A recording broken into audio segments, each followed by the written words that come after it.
So the pamphlet comprises of 9 pieces altogether.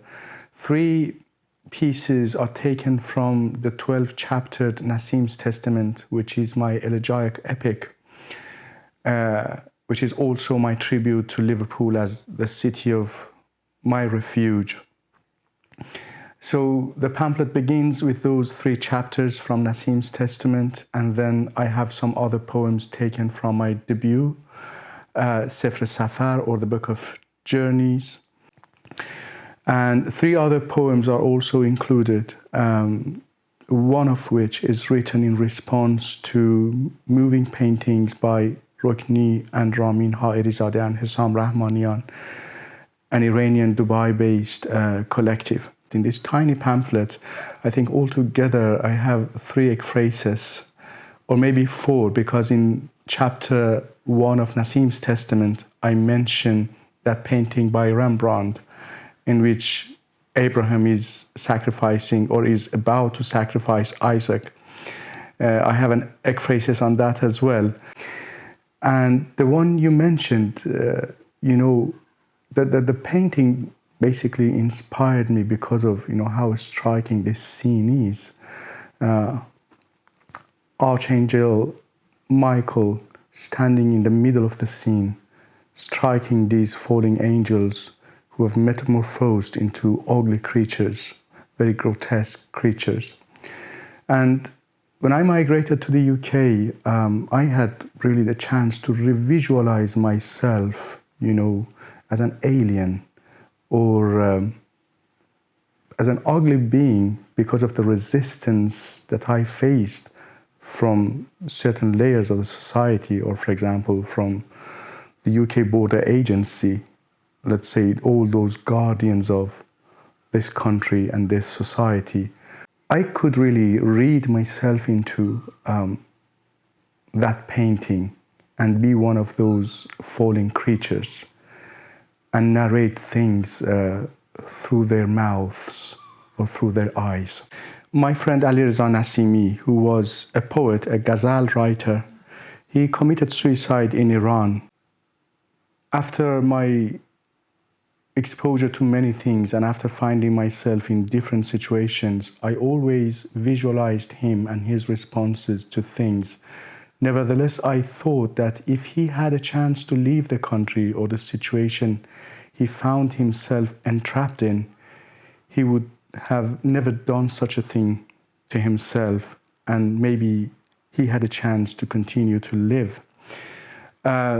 So this poem's Vahid gives textual resurrection to his poet friend Nassim. So this renamed man, he is not Ali Reza Nassimi anymore, he is Nassim. And I have given him a gender-neutral name. So Nassim is a name both for men and women in Iran.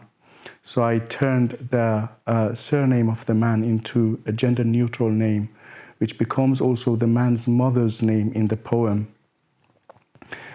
And so through these shared sufferings of the 2 main speakers of the poem, they finally find solace and salvation in a collaborative act of creation, and they compose the poem together.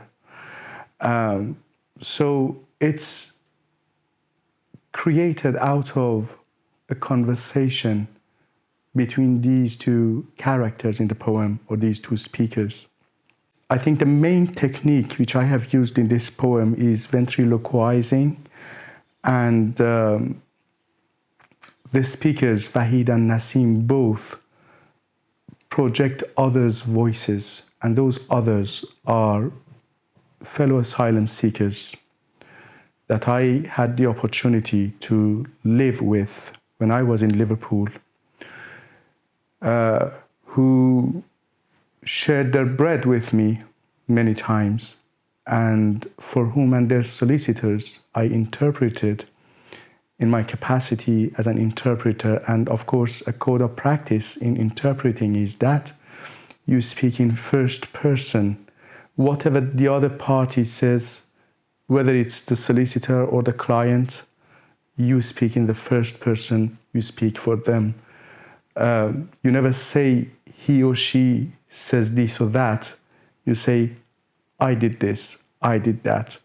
And that really helped me to reach those moments of fellow feeling and ventriloquizing. I managed to ventriloquize. I managed to speak for others through these two main speakers of the poem. When you are an asylum seeker and you cross borders in the darkness of, let's say, shipping containers, there's a kind of immateriality about it, as if you become immaterial. You may think that you have lost your materiality and you can penetrate, borders without being seen. So that's the reason that I say that we were ghosts, or that speaker says that we were ghosts. You become like a ghost who can penetrate a wall, or a door, a shut door, or in this case, a border or borders. The biblical phraseology, as you said, is a very strongly felt presence in this pamphlet and in my other poems.